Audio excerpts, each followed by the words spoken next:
अस्सलाम वालेकुम जी। News update में हूँ शामदीद। कल एक जो ख़बर सामने आई थी, इमरान खान साहब को नाअहल कर दिया है जो इलेक्शन कमीशन ने, वो तो इसके बाद से जो मुल्क में हालात हैं वो काफ़ी ज़्यादा जो कशीदगी का शिकार थे वो हो गए थे, और लोग भी सड़कों पर निकल आए और एहतजाज भी किए गए। कुछ जगहों पर पुलिस और जो कारकुनान थे वो भी आमने सामने आए। तो एक क्रिटिकल सी जो कंडीशन है वो इस वक्त मुल्क में बन गई हुई है। लेकिन वो हालात तब तक थे जब तक खान साहब का एक जो वीडियो पैगाम था वो सामने नहीं आया था।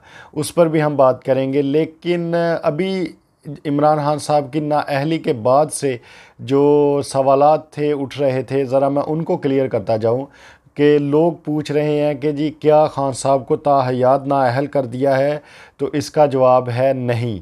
बिल्कुल ये सादा सा जवाब है। और फिर लोग पूछ रहे हैं कि जी क्या इमरान खान साहब अगले जो जनरल इलेक्शंस होंगे वो लड़ सकेंगे, इसका जवाब है हाँ।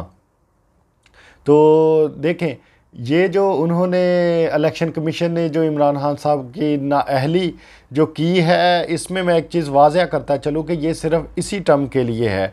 यानी कि इस टर्म में अगर आप देखें तो इमरान खान साहब पहले ही जो कौमी असम्बली थी उसमें वो नहीं जा रहे थे, तो इससे कोई ख़ास जो नुकसान है वो नहीं हुआ इमरान खान साहब को। जो दूसरी सबसे बड़ी ख़बर आई और वो सब मीडिया चैनल्स पर भी आ रही थी, वो ये थी आर्मी चीफ जनाब जनरल कमर जावेद बाजवा साहब के हवाले से। उन्होंने एक बयान दिया है। उन्होंने कहा है कि जी आइंदा से जो फ़ौज है वो सियासत में दखल अंदाज़ी नहीं करेगी।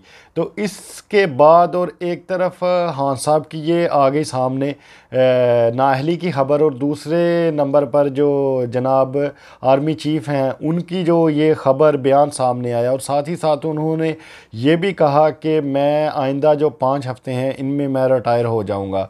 तो अगर ये सब कुछ देखा जाए, एक तरफ तो अगर ख़बर हम देखें इमरान खान साहब की, तो इसने जो पीडीएम को खुशी दी है वो बहुत ज़्यादा है, और जगह जगह पर मिठाइयाँ भी तकसीम हुई, सब कुछ किया गया। लेकिन उसके बाद से जैसे ही ये ख़बर आई आर्मी चीफ़ के हवाले से, तो एक जो अफसरदा सा जो माहौल था वो बन गया हुआ है पीडीएम में। देखें, इस वक्त नवाज शरीफ साहब ये कह रहे हैं कि आप मुझे सारा जो होमवर्क है वो कंप्लीट करके दें तो फिर मैं पाकिस्तान आऊँगा। तो एक तो उनका जो काम था वो हो गया, लेकिन इस पर मरियम नवाज साहिबा का एक ट्वीट भी सामने आया कि जी ये तो अभी कुछ भी नहीं, अभी तो हम इमरान खान को जेल के इस्लाहों के पीछे भी देखना चाहते हैं। तो मेरा एक सवाल है मरियम नवाज साहिबा से कि आप तो इस तरह से डिमांडें कर रही हैं कि जैसे ये जो मुल्क है ये आपको विरासत में मिला था, और इस मुल्क की जो गयूर अवाम है, जो रेड़ीदार है, जो दिहाड़ीदार बंदा है, वो अब इस मुल्क में कोई मायने ही नहीं रखता। तो आप किस बिना पर और किन को ये बातें कह रही हैं कि जी अभी तो मैं इमरान खान को सलाहों के पीछे देखना चाहती हूँ और फिर जो सुकून है वो मिलेगा। तो अगर आपने इसको पर्सनल लेना है तो आप इस चीज़ को एक साइड पे रखें, आप फिर सियासत ना करें। ठीक है, आप उन पर किसी भी तरीके से कोई और केस बनाएं और फिर वो आप लड़ें। लेकिन अगर यहाँ पर मुल्क की बात होगी तो ये जो आपका एक ट्वीट सामने आया था, इसने बहुत से लोगों के दिलों में और सवालात जो हैं वो पैदा कर दिए हैं। तो मैं नवाज़ शरीफ साहब की बात कर रहा था। मियाँ नवाज़ शरीफ साहब इस वक्त कह रहे हैं कि जी हमें पंजाब भी मिले तो फिर मैं वापस आऊँगा। एक तरफ तो नाअहली का मामला सामने आ गया, और दूसरे नंबर पर अब मुझे पंजाब भी मिले और मेरे जो केसेस हैं वो भी ख़त्म किए जाएं। तो इस पर जो मिली जुली राय है वो ये है कि उनको कहा जा रहा है कि जिस तरह से इसहाक डार साहब भी वापस आ गए, उनके जो केसेस हैं वो भी ख़त्म हो गए। दूसरे नंबर पर शहबाज शरीफ साहब हैं, उनके केसेस भी ख़त्म हो गए। हमज़ा शहबाज, मरियम नवाज़, बड़ी लंबी लिस्ट है, आसफ़ ज़रदारी, यूसुफ रज़ा गिलानी साहब। तो जितनी भी अगर आप लिस्ट देखें, जितने भी ये करप्ट माफिया था, सबके जो केसेस हैं वो ख़त्म हो गए हैं। लेकिन जो नवाज़ शरीफ साहब हैं वो इस पर कुछ और ही उनका जो माइंड है वो सेट हुआ है। खैर, इमरान खान की नाअहली के बाद से अब जो नवाज शरीफ साहब हैं वो तो पहले से ही ताहयात नाअहल थे।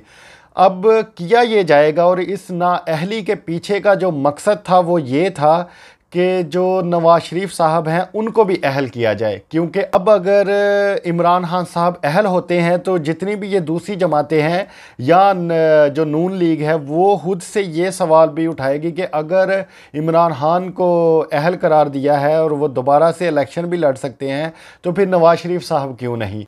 ये जो सारा मामला है और ये सारी जो गेम खेली गई है, ये खेली गई है नवाज शरीफ को वापस लाने के लिए और उनको दोबारा से अहल करने के लिए। क्योंकि अगर इस तरह से ये लोग जाते हैं और अगर अवाम में जाते हैं, कानूनी तरीके से इलेक्शंस में जाते हैं, तो इनको पिछले जो 2 इलेक्शंस थे उनकी हार से इनको अंदाज़ा हो गया है कि अब अवाम में सिर्फ जूते ही पड़ेंगे और शायद टमाटर भी पड़ जाएं। इनका अपना जुमला है ये मरीम नवाज़ साहिबा का।